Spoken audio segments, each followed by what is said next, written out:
Some men are born great. They come into the world in golden halls held up before cheering crowds.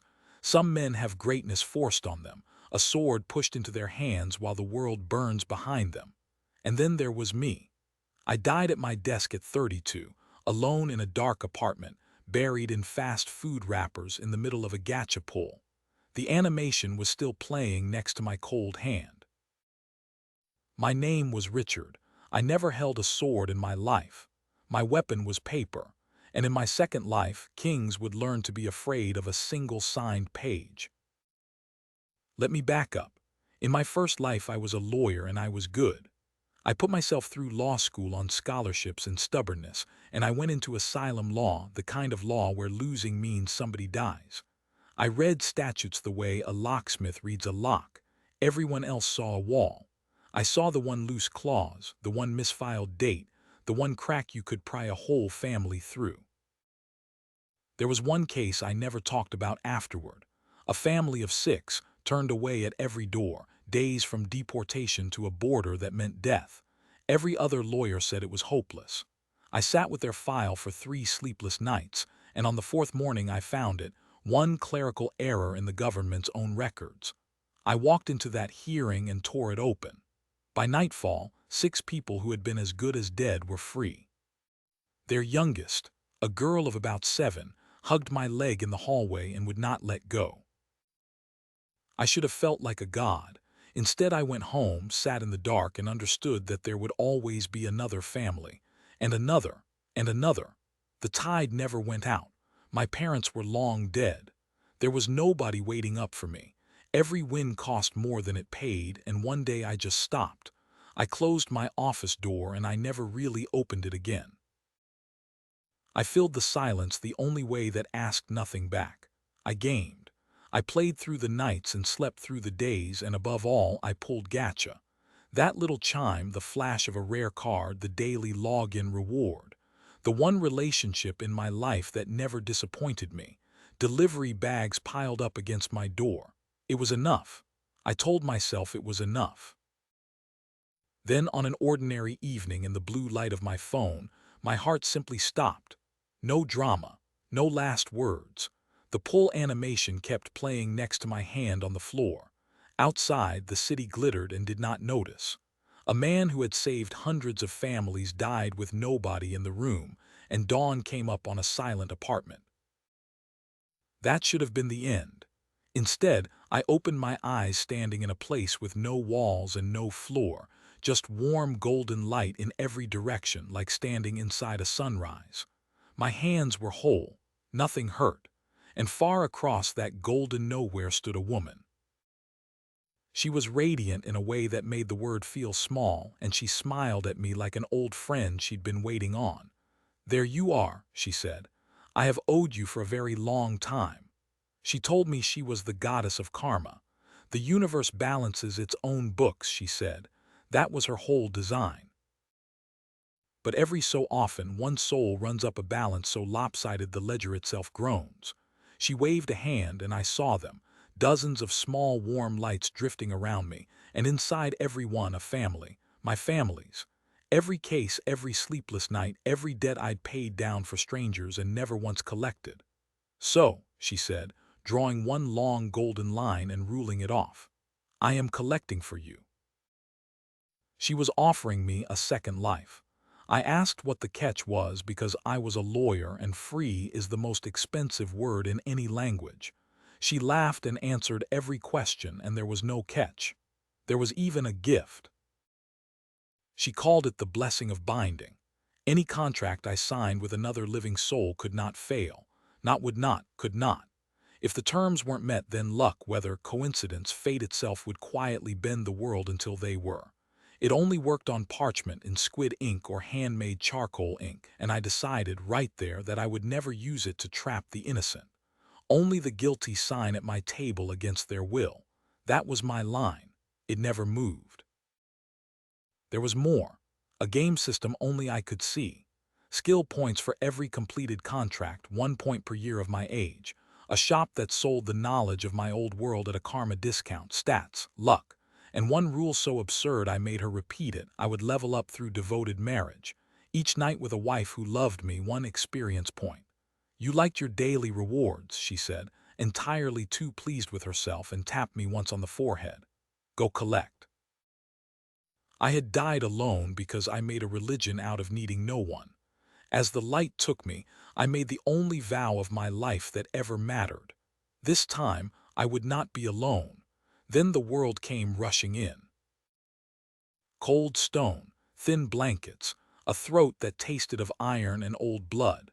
I woke in a dark medieval bedroom crowded with medicine bottles, in a body I had never worn, and when I raised my hands in the moonlight they were pale, slender, and shaking. A stranger's memories poured in behind them. Ricard, 18 years old, only son of Baron Rommel of Asheville, sickly since birth and expected to die any day now. Which was apparently the plan, because the door latch was turning. It opened on a hooded man with a curved dagger held low. I did the only thing my new body and my old soul agreed on. I shrieked, fell out of the bed, and threw the chamber pot at his head. The window exploded. A wall of scarred muscle and mail came through it in a storm of glass, and the room turned into a brawl. 2 assassins against 1 grizzled guard captain, and I want to be clear, the fight was not unfair to the captain. A dagger screeched off his chainmail forearm and he barely changed expression. When it was over, 1 killer was down and bound, and the other had dived back out the broken window into the dark. The captain knelt on the bound one, breathing hard, and scanned the wreckage like a man doing arithmetic. I was sitting on the floor, hugging the chamber pot with white knuckles, staring at hands that were not mine. Guards flooded in with torches. The captain, whose name I now knew was Dane, looked at the sickly heir who should have died of fright, then draped a blanket over my shoulders with surprising gentleness. Dawn found the room full of broken shutters and drifting feathers, and me still alive, which by all accounts was new. That was when the chime rang, soft and audible to exactly 1 person in the world. A pale blue box unfolded in the air in front of me, system online, and a gentle voice, patient as a favorite teacher, said, "Oh, thank goodness, you're awake. I was getting worried." Not the goddess. Her name was Seraphi, an angel clerk with the warmest voice I'd ever heard, and she was the one who would actually have to put up with me. She walked me through the interface while I poked a finger through the hologram like an idiot. Status window. Stats laid out like a character sheet, and mine were tragic. Strength of a wet towel, vitality of a candle in a draft. The body's memories confirmed it, 18 years of sickbeds, servants whispering, everyone in the manor politely waiting for me to die. I stared at my new face in a candle-lit mirror, long black hair, red eyes, cheekbones that could sign autographs, and made a decision. I tried 1 push-up. I managed 0 push-ups. Seraphi's box dimmed itself considerately while I slept, and I swear the little blue thing was already worried about me. In the morning, I stood at the narrow window and got my first look at what I'd inherited. Thatched roofs, mud, thin smoke from too few chimneys. I walked the corridors and servants whispered behind their hands because the corpse was up and moving. The blue box trailed after me like a duckling. Asheville, a frontier barony, 3 weeks hard ride from the capital of Corvin, so far out the crown had honestly forgotten it.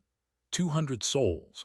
100 farmers, 10 smiths, 5 seamstresses, 50 soldiers, a scatter of elders and children, 2 horses, both of which I could count the ribs on. The harvest had failed. The granary was down to sacks I could count on my fingers, and the children still chased a wooden hoop through the mud and laughed because children don't read ledgers. 1 winter. That was what stood between this place and mass starvation. My new father, Baron Rommel, sat by the hearth like a monument to giving up.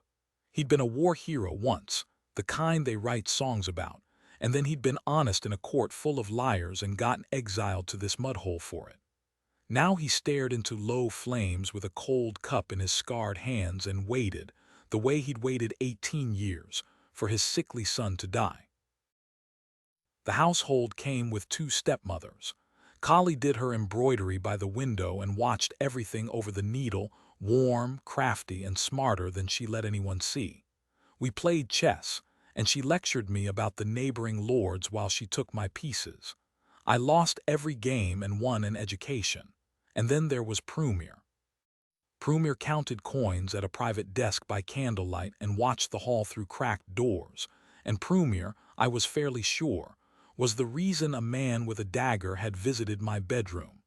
She had a nephew, you see, and a sickly stepson was all that stood between her blood and this barony. Family dinner was a masterpiece of silences. Sparse food, 4 people, 3 different kinds of quiet. I watched them all over the rim of my cup and kept my expression mild. Let her think the boy was still dying. Paper before knives. Always. I took inventory like any good lawyer, and the assets column was grim reading. Dane drilled 2 exhausted guards in a bare courtyard, teaching blocks to men too hungry to hold a shield steady. The armory held empty racks, a few rusted spears, and dust turning slowly in one shaft of light. The granary was worse. A few sacks against one wall of a room built to hold 100, and an echo everywhere else. I chalked the arithmetic on a slate, mouths on one side, grain sacks on the other. The math said we all died in 4 months, and the first frost was already silvering the fields. I looked at all of it, the dying land, the broken father, the stepmother sharpening her patience, and God help me, I felt my pulse pick up. This was a puzzle. I am very good at puzzles. First, I tested my cheat. I drew up a contract by candlelight, crossing out clauses, rewriting, checking that the manor's ink was squid-based. It was. Then I put it in front of Dane, my personal guard and right hand, in exchange for guaranteed wages and a commission if I lived out the year. He squinted at the parchment at arm's length like it might bite him, then signed in a huge, careful hand. The ink shimmered blue. Ding, contract complete. Reward, 18 skill points. 1 point for every year of my age. My birthdays were power-ups now. I nearly wept. I dumped points into vitality, and for the first time in this body's whole life, the coughing eased and the fog behind my eyes lifted. Color came back into my face while I watched in wonder. I was still weak. Dane tapped me with a practice sword the next morning and put me on the ground by accident, and we were both astonished, me at the mud, him at the fact I'd gotten up at all. That night I slept 8 straight hours, deep and dreamless, and the box dimmed its glow beside the bed like a nightlight.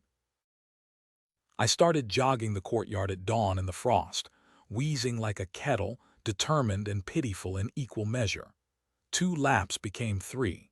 3 became 5. The servants who used to whisper about funeral arrangements started whispering something else entirely, because hope is a rumor like any other, and rumors spread. And one morning I looked up mid-lap and saw my father at an upper window, watching his son cross the courtyard on his own 2 legs, and something long dead stirred behind the glass. And then, because I am who I am, I spent an entire night trying to break the system. I signed a contract with myself. Party of the first part me, party of the second also me, terms that I would eat breakfast. The box refused politely. A contract requires 2 souls, Seraphi explained. A promise to yourself is called a habit, and the universe does not pay out for those. Fine, 2 souls.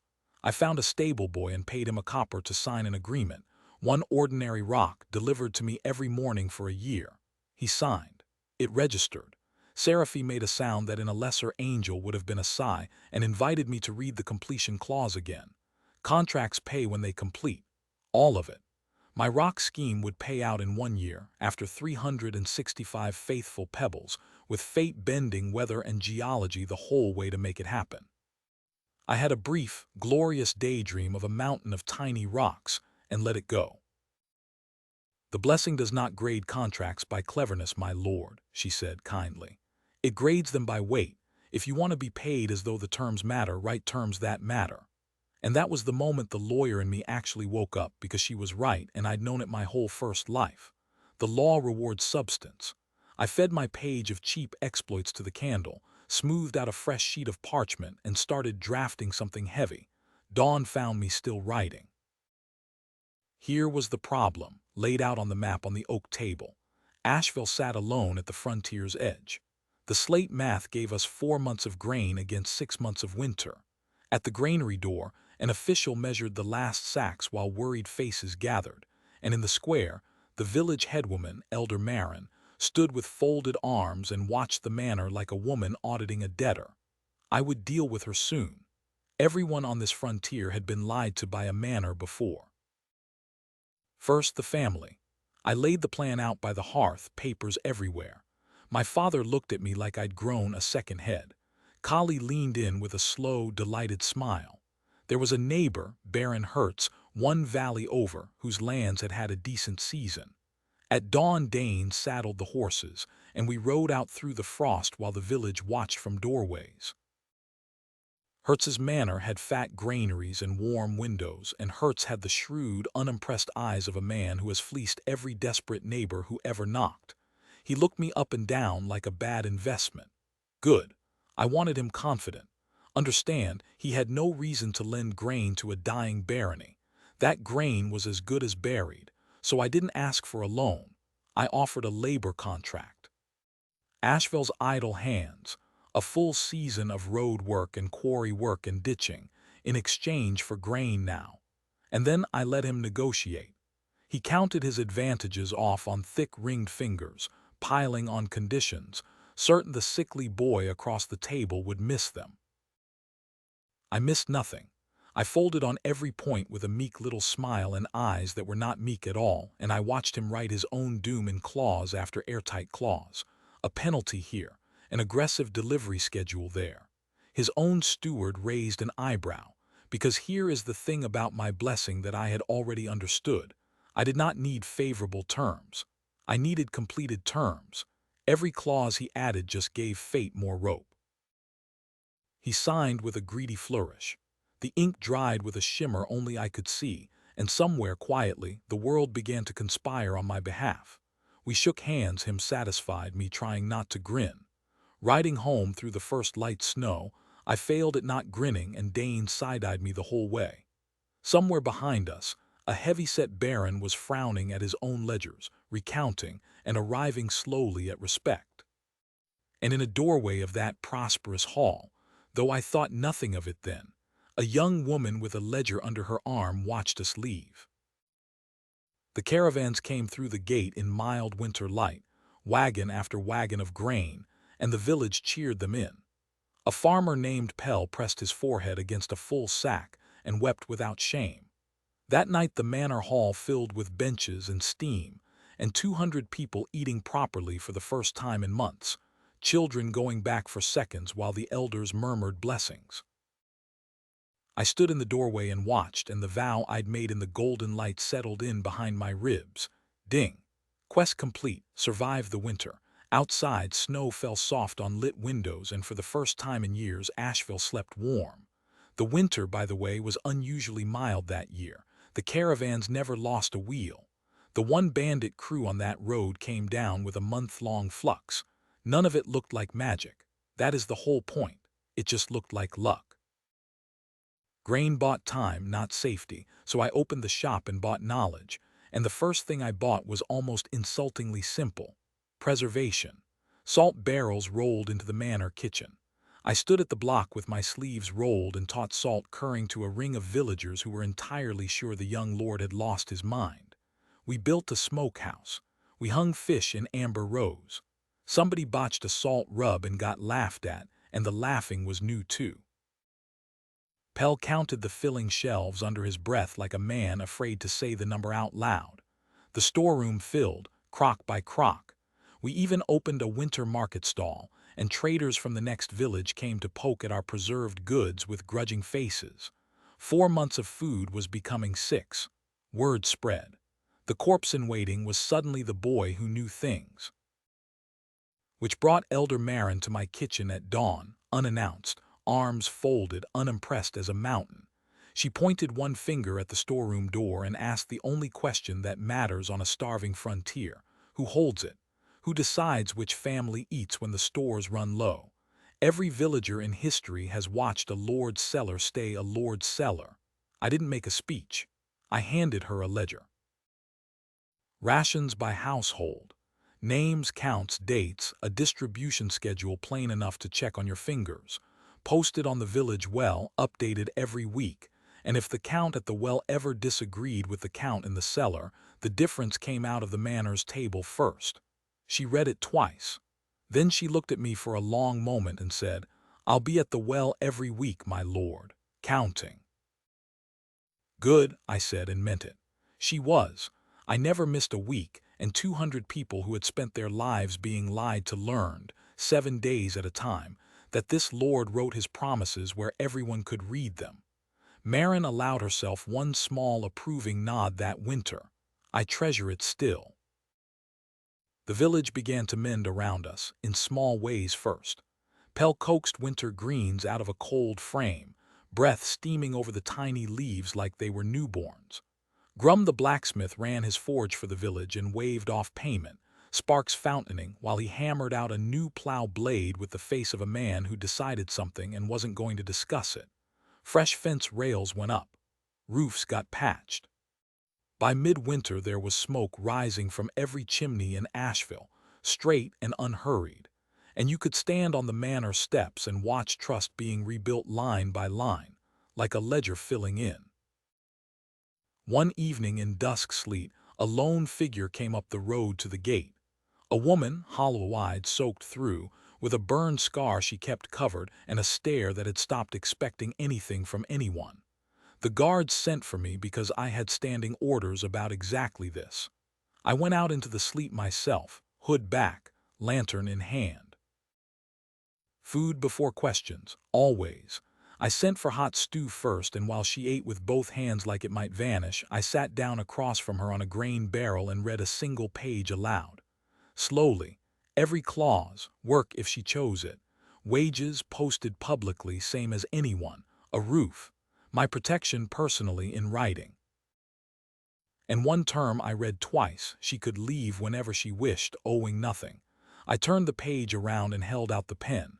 She looked at it the way you look at a trap you can smell but can't see and said her first word in Asheville. Why? I told her the truth. Because the paper means what it says. That's the whole trick. There isn't another one. She signed as the sleet turned to snow. Her name was Iska. She slept that night under a thick blanket in the servants' hall, first safe sleep in years, and I added a quiet rule to my life. Take the people the world throws away, hand them a contract that means food and wages and protection, and they will build you a future. Kindness, it turns out, is a growth strategy. No one had told the nobles. Then came the discovery that would make us rich. The shop catalog offered a page so humble I almost scrolled past it. Soap.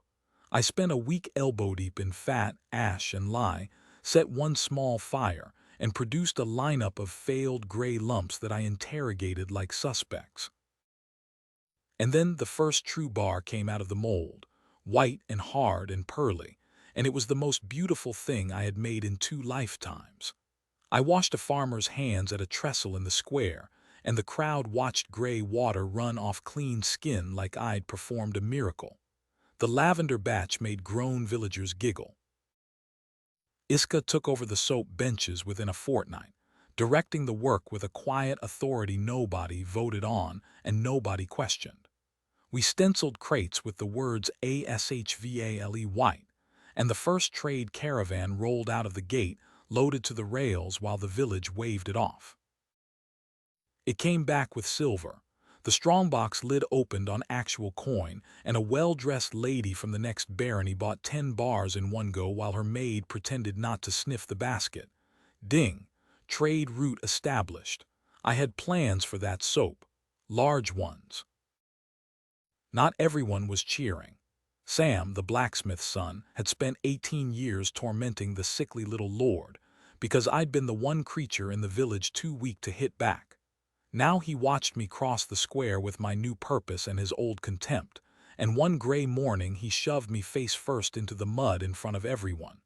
The whole square froze. A washing basket hit the ground. I got up unhurried, wiped my face, and did not throw the punch I would certainly have lost.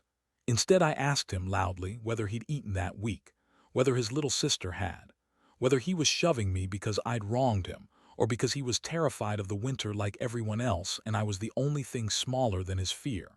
The square went very quiet.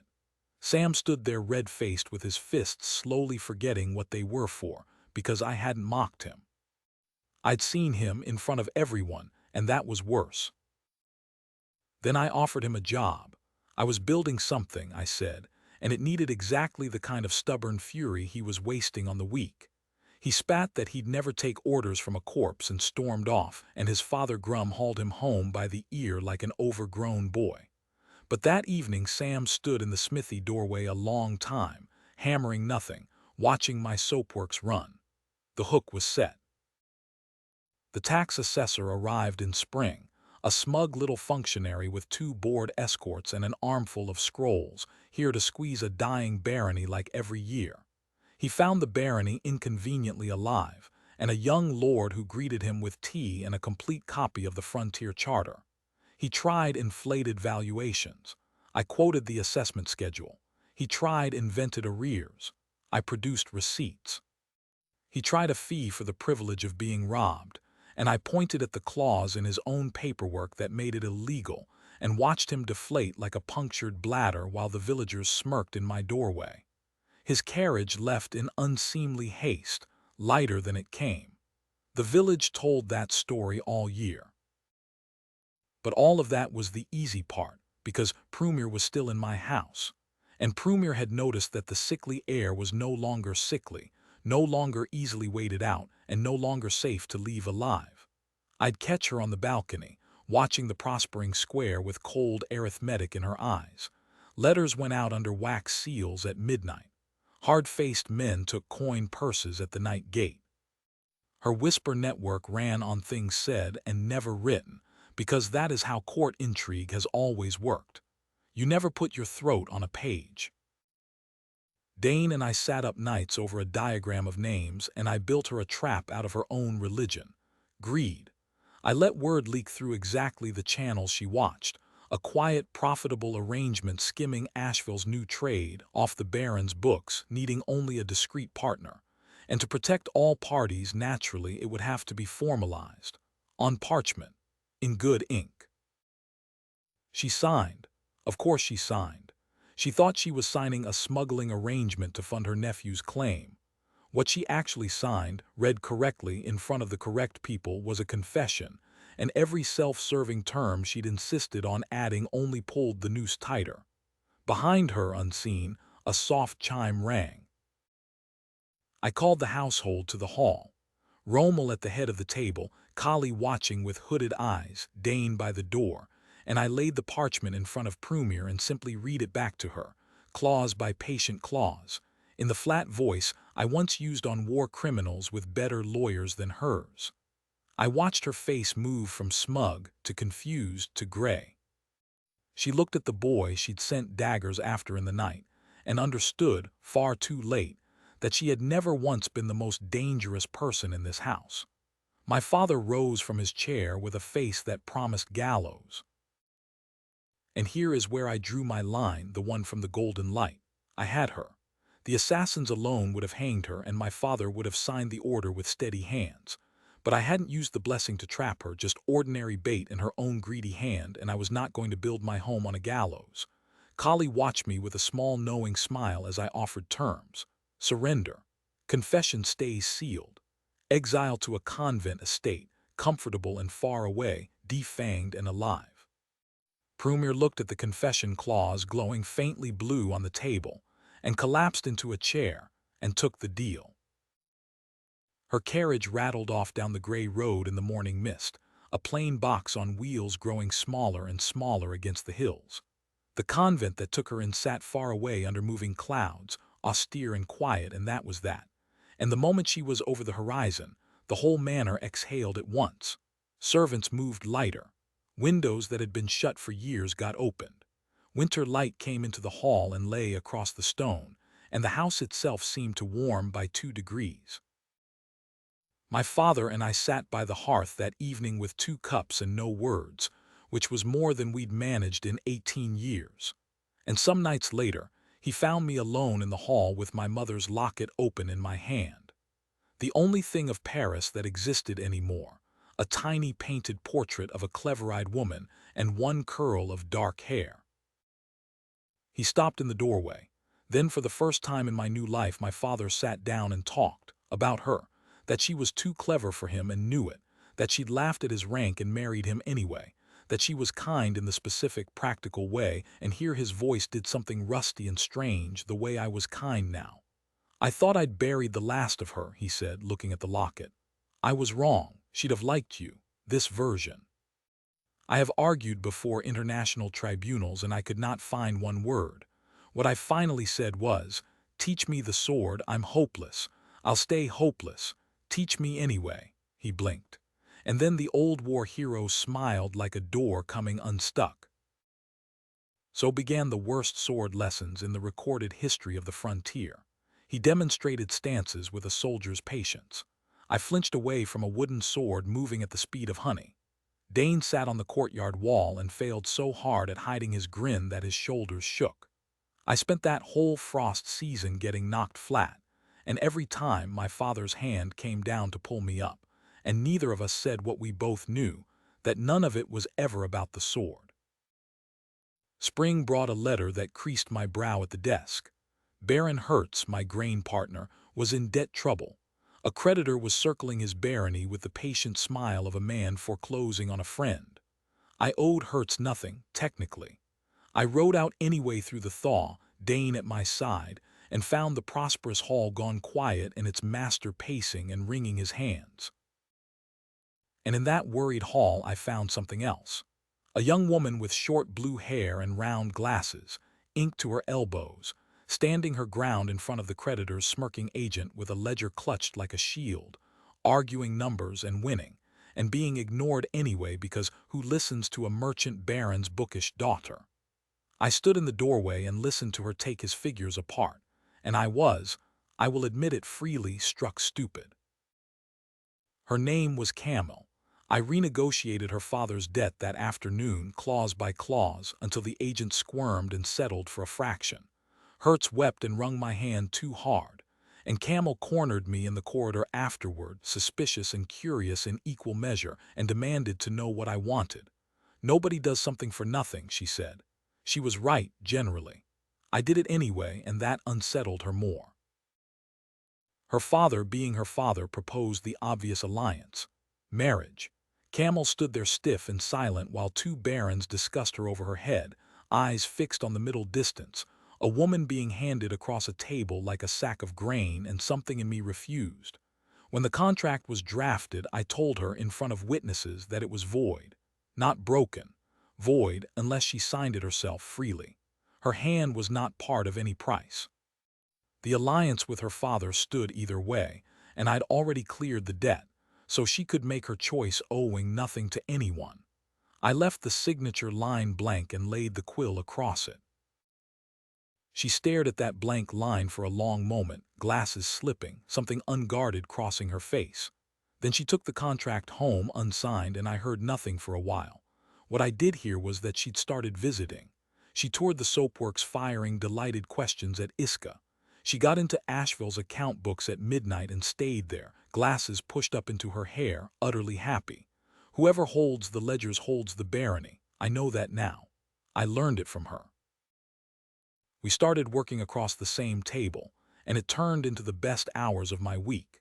She saw numbers the way I saw law, a language with hidden doors. We debated tariffs like duelists. We passed pages back and forth until our ink-stained fingers brushed, and neither of us acknowledged it. A fight about grain arithmetic collapsed into helpless laughter at midnight, and she corrected my sums with one smug tap of her finger while I sat there beaming like an idiot. On a night when winter wind rattled the study window and the candles had burned low, she set the framed, unsigned contract on the table between us. She'd made up her mind, she said, not for the alliance and not for her father, because she had spent her whole life being the smartest person in rooms full of men who never noticed, and I had noticed on the first day. She did not sign it. That was the point, she never would. Instead, she reached across the table, took the quill out of my ink-stained fingers, set it down, and kissed me. Her glasses went askew. Neither of us cared. The winter howled somewhere far away, outside a warmth it couldn't reach. The unsigned contract went up on the study wall in a simple frame, and it hangs there still. The one thing in everything I built that was never bought. We married quietly in the modest stone hall, under the worn banners brushed clean for the day, winter greenery ranked along the benches and half the village crowded in behind them. Camel came down the hall in bridal blue with winter flowers in her short hair and her glasses firmly on her nose, entirely herself, which is to say, radiant, and I forgot how to breathe for a moment. We said our vows before the hearth with the whole household around us. My father stood straighter than he had in years. Kali wept happily into a kerchief without the slightest attempt at dignity. And Dane, my grizzled, unshakable captain, fought a long battle with his own face and lost it. We signed the registry with 2 hands on one quill, and the ink shimmered blue, and the hall toasted us with the preserved delicacies of our own first winter. And that night, when the chamber door closed softly on the 2 of us, the story steps back as it should. A chime rang gently in the dark. Ding. Bond deepened, +1 XP.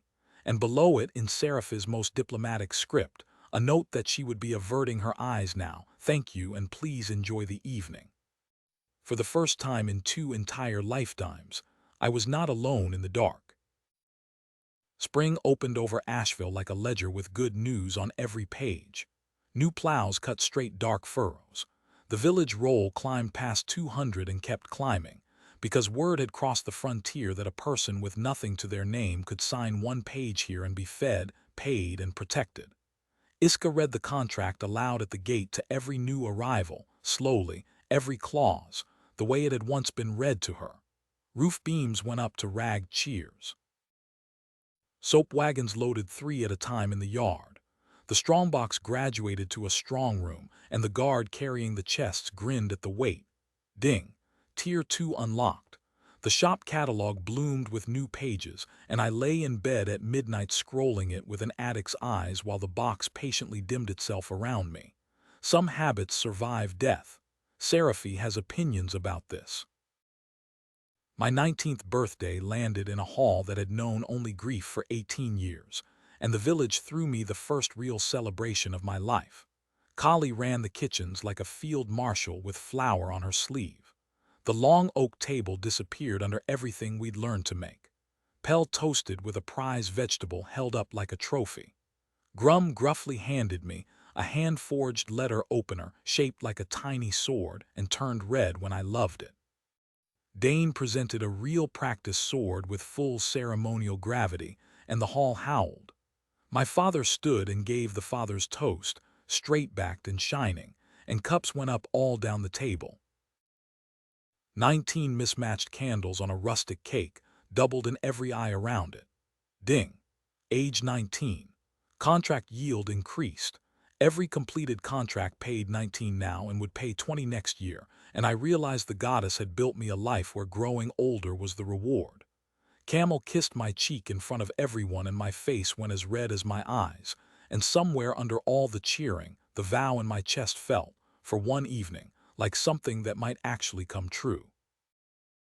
Later on the manor steps under sharp stars, her head on my shoulder, I thought I saw a smile in the light of the door candle. Warm, mischievous, gone when I blinked. Old friend, I thought, I'm collecting. Slowly.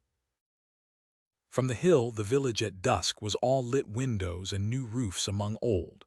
Out on the winter roads, I'm told, refugee families had started pointing at our valley's glow and changing course. The gate lanterns burned welcome into the dark, and the contract table waited under the eave with its inkwell full. Squid ink. I check it personally. Don't ask how much of my life is about ink supply now. The answer would embarrass us both.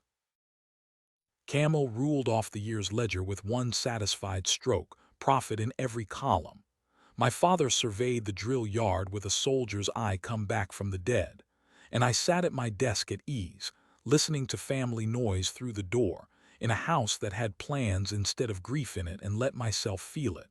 Not alone. Against every prediction, not alone and not done. Which is, of course, exactly when the door opened. Past midnight. a single rider on a lathered horse, galloping hard for the gate. Dane met him at the torches, took something from his hands, and I watched my captain's face go grim in a way two assassins and a poisonous stepmother had never managed. The hall doors banged open with the wind, and the candles guttered, and Dread walked in ahead of him. He crossed the hall without a word and set it down on the long oak table in front of me, and the hearthlight caught cruel iron. A brand. A slaver's brand, an iron made for marking human beings, cut from the arm of a caravan raider his men had run down on the border. Around the table, the last warmth of the birthday feast died in every face. Dread, fury, calculation. And in my captain's eyes, for the first time since I'd known him, fear. "My lord," Dane said, quiet, jaw set, each word costing him.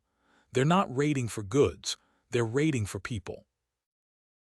The hearth burned down to embers next to that cold iron while we sat with it, and somewhere in the dark above my shoulder, a chime sounded, soft, and for the first time since I'd met her, Seraph's voice was not gentle at all. "The contract lord will return.